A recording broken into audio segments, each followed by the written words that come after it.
Hey everybody, it's Tuesday afternoon going on 2 o'clock. Beautiful day today, just in the upper 80s, humidity's down, a nice breeze blowing. Gorgeous day. I'm going to do a beer. Oh, I'm officially retired now. I guess my first Social Security check was deposited today, so I guess I'm officially retired. But anyway, I'm going to do another one from a company I've just appeared on our shelves.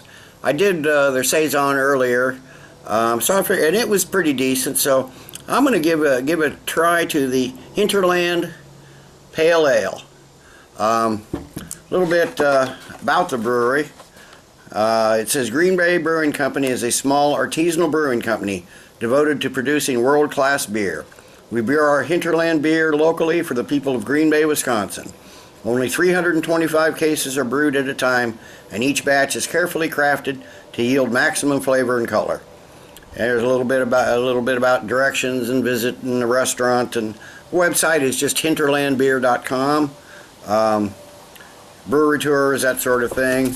About the beer itself, from the website, they don't have a lot. It says our flagship beer, dark golden hue, husky grain aromas with floral hop accents. It says it was silver medal winner 1998 World Beer Championship, and it's 5.3% ABV.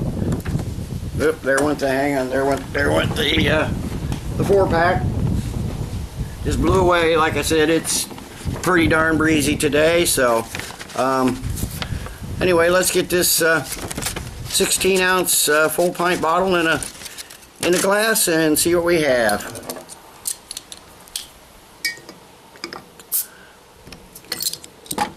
No smoke to speak of. Again, just a plain black cap, so not worth saving. I already have one from the Saison I did. Well, let's see what this pale ale is like.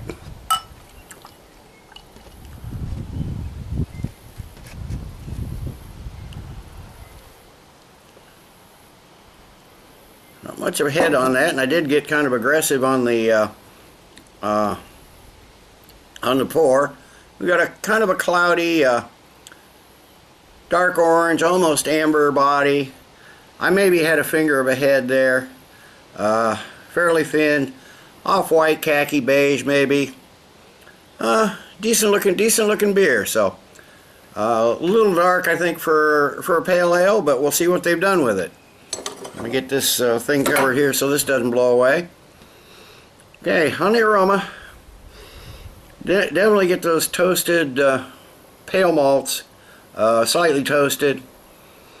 Some nice floral hop aromas on this. I don't know what they use for malts and hops, but some really nice floral hop aromas on this. You can tell this is on the malty side. There's a little dry grain odor there, but nothing off-putting or anything like that. But this is clearly more of a malt-driven IPA. There may be just a little tannic aroma there too, just a little slightly, I don't know, woody smell there too.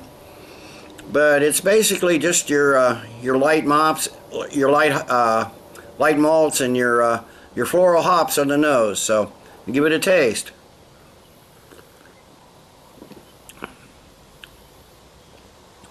Yeah, I'm definitely getting the pale almost toasted malts, a moderate grainy flavor. There's a slight metallic note to it. Nothing really off-putting on that either.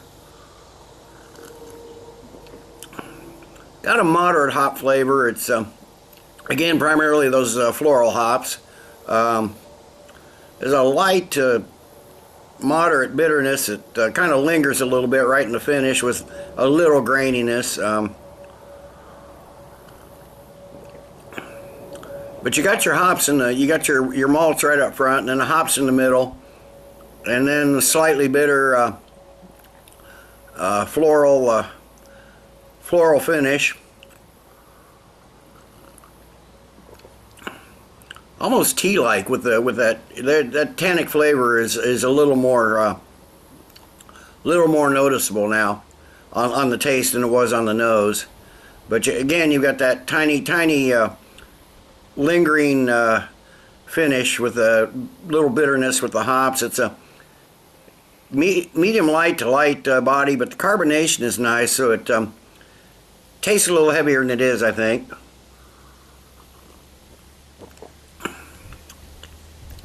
So let me sit and let this warm up just a tad, and I'll be back after a while with the final thoughts and grade. Okay, I'm back. It's only been 10 minutes or so. I've been sipping on this slowly. Not a lot has changed. Still really a malt forward APA.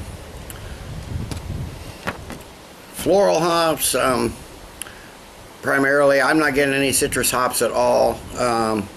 Like I said, I don't know what they use for malts and hops. I didn't really pay attention to the list of ingredients, but anyway, it's a decent beer. If you like malt forward APAs, you might like this one, especially in this time of sometimes almost overly hopped APAs, where it's hard to tell the difference between a pale ale and an IPA, APA or an IPA. It's a refreshing change in a way. That being said, as malt forward as it is, I think it would have a little more body to the beer. At about $9 for a 4-pack, even though they are 16-ounce bottles rather than 12.